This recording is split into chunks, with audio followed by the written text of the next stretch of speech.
Polipede Works coming at you once again with One Piece chapter 1076. So this time we got a jump cover and a color spread. The jump cover shows Vegapunk in color for the first time, as well as Luffy and Chopper's Egghead outfits. Luffy's Egghead outfit is all red, which is very clean, and Chopper's Egghead outfit is a cyan that matches the sort of hat covering he always puts over the pink top hat that he wears. Nothing really notable about Vegapunk. I mean, he has white hair, white lab coat. His shirt is pink with red polka dots, which is kind of cool. And then he's got purple boots. And the antenna that connects him to his brain looks like a regular apple. Like it's red with a green leaf, and the stem is brown like wood, which is a little disturbing.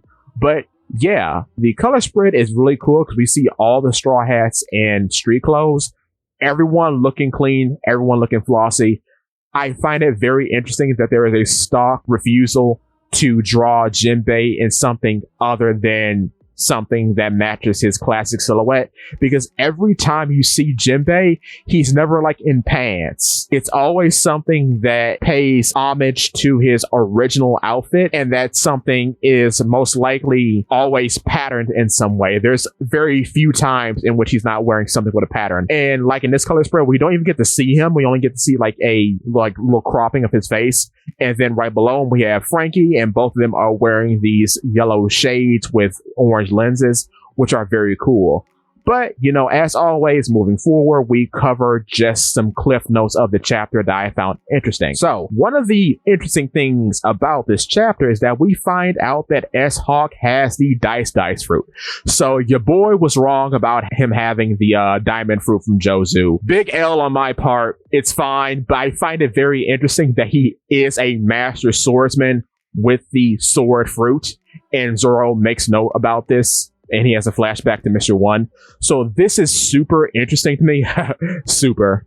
Because the Japanese name of the fruit is called Super no Mi. Anyway, yeah, this is really cool. And I wonder, is he going to be more effective with this ability? Because for this ability to be defeated beforehand, like almost like what, 10, 20 years ago now, he has to bring something new to the table with it. And I think in the future, I did a short on Devil fruits having sort of like conductive properties. So I wonder, is this actually why he was able to sever Amazon Lily in half? Because the sort of secondary ability of the Dice fruit that's not really brought up a lot, but you do see it in short bursts, is that Mr. One, or Das Bones, can just cut things without even touching them. He can sever things cleanly.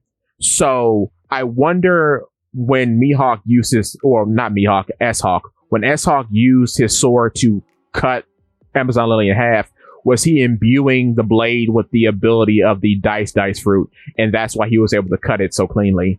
But I think this is going to be something really interesting in the future, because now he is essentially better than Mr. One, because he has Mihawk's genes, which Mihawk has crazy durability, even though we never see him because Mihawk's never been hit. So he has the Lunarian DNA, plus the durability from Mihawk, on top of the durability that the Dice fruit gives him.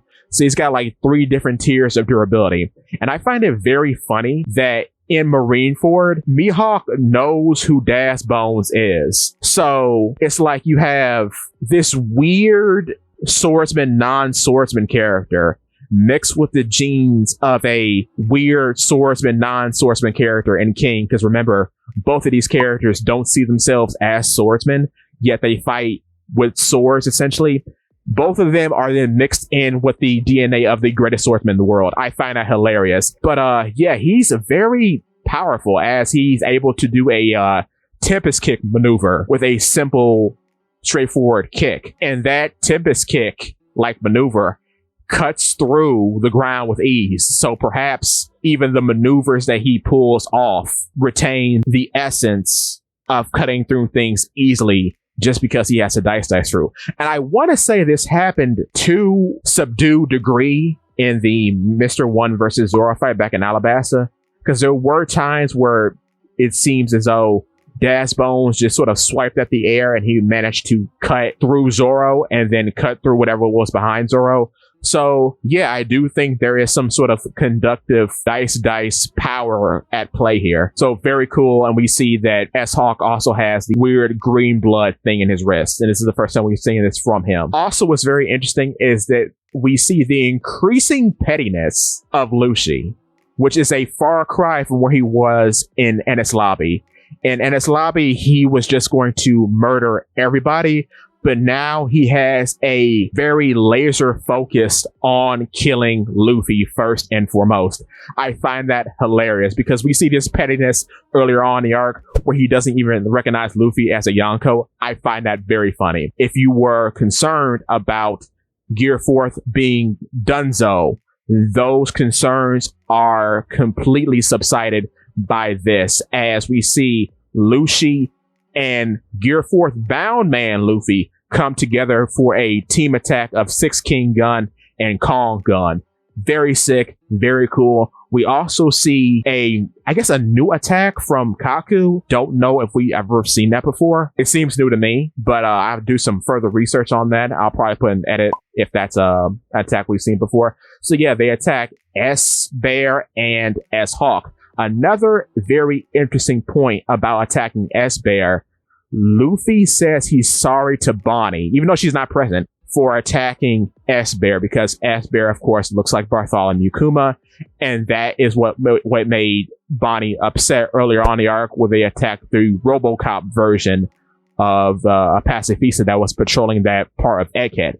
So Bonnie Coin is steadily rising because now we see a very strong character dynamic between him and Bonnie. I just find that very interesting because he actually cares about Bonnie. And like I mentioned before, he's calling Bonnie by name. He's not calling her Booger or Bucky or anything like that. So that's very cool. And then we see that, of course, the CP agents that were mentioned earlier on the arc that have gone missing were being captured by somebody, and we see them in a holding bay along with Vegapunk. So what does this mean? I think someone, if not a rogue satellite, maybe somebody is posing as Vegapunk via the abilities of the clone fruit, because as we know, Mr. 2, like Mr. 1, were held in Impel Down, and Mr. 2 is still there, even though he's like in a secretive part of level 5.5 now. Still, he was in Impel Down for a long time, and his ability is very valuable. So, I don't know. That ability might be the key here. We'll have to see. Vegapunk is kind of troubled that someone knows about the research that they were doing on the poneglyphs. So that's kind of interesting. And then we have a bunch of Navy vessels coming, or Marine vessels coming en route, so to Egghead. So that's interesting. Then we get a look at Elbaf. Oh boy, Elbaf baby. Shanks is here. Okay. And then not only Shanks is here, Bragi and Dory are also here. Okay. Here's the thing about this. When spoilers were out, I was looking at so many people just flipping the table over Bragi and Dory being here. I can't necessarily say this is a good writing decision or if it's a bad writing decision. I do think, and I've always kind of thought in the back of my head, that when we were being introduced to Elbaf, and we're going, by the way, it doesn't matter that Shanks is here or not, we're going, because I'll get to that in a second. I think the battle was going to end at some point, and I also kind of knew in the back of my head that when we were going to Elbaf, that all the Elbaf stuff, all the giant related characters were going to come to the forefront. I didn't actually think that they were going to be here, but I'm open to an explanation as to why they are here. You know, I'm not going to throw this in the bin just yet. Another interesting thing about Luffy potentially meeting Shanks here at Elbaf, it would actually complete the promise, because Luffy is a great pirate now. So it would be prime time for him to offer the hat to Shanks. Will Shanks take it? Of course not. Of course he wouldn't take it. He'll say, no, you keep it. You've earned it. I think that's what's actually going to be at play. And that was always, to me, the logical conclusion of this. But we shall see. This whole bit, though, is about... Oh, also Oimon and Kashi are here, which is very cool, too. So the giant pirates are all back together again. What's so cool too, other than our giant boys being here, is that Shanks actually turns down their request from a giant child to join his crew, because of course Shanks knows firsthand how it is to be a child on a pirate crew, especially one of great prominence. So yeah, and it's a run back of chapter 1, so that's kind of neat. We also see the giant sake cup that he had when he met with Whitebeard that one time. That's also pretty sick. And this is the first time I believe we see him being recognized as a Yonko, because other times it's just him being aloof, like a party guy, or being extraordinarily intimidating to both Marine and pirate alike. So this is the first time he's actually like held up in admiration by people of whom he's guarding or of whom he receives tribute from. So that's pretty neat. What's sad about this is that in this sort of confrontation between Shanks and Kid for Kid's poneglyph rubbings, is that Kid is written to lose. Kid essentially quite literally is Luffy without luck. I would like it if it was a tie, but just seeing the nature of what Kid has become and what he's just been this entire time, especially in Wano, I just don't think this is going to end well for Kid. Is he going to die? No, I don't think he's going to die in this confrontation. He'll be embarrassed again because he is destined to always lose. But I do wonder what is actually going to come out of this conflict, because I find it very fascinating. Also, I do hope we see that the rest of Kid's crew, especially Wire and Heat, because they've done nothing, which is crazy to me, but I do hope they get to do something if this fight continues on to 1077 or sometime in the future before Egghead ends. But yeah, that's all I have for you today. Thank you so much for watching. We are on break next week, so that's a thing. I don't know if we hit Golden Week yet, but we're pretty close because we are going into March. And I know Golden Week is around in April somewhere. So we may have one chapter before Golden Week, or we could be entering Golden Week. I'm not sure. But yeah, break next week. Expect more content. And that's all I have for you today. For real. Catch you next time. If you like stuff like this, please feel free to check out my YouTube channel, Polipede Works. And if you like what you see, I would appreciate your subscription.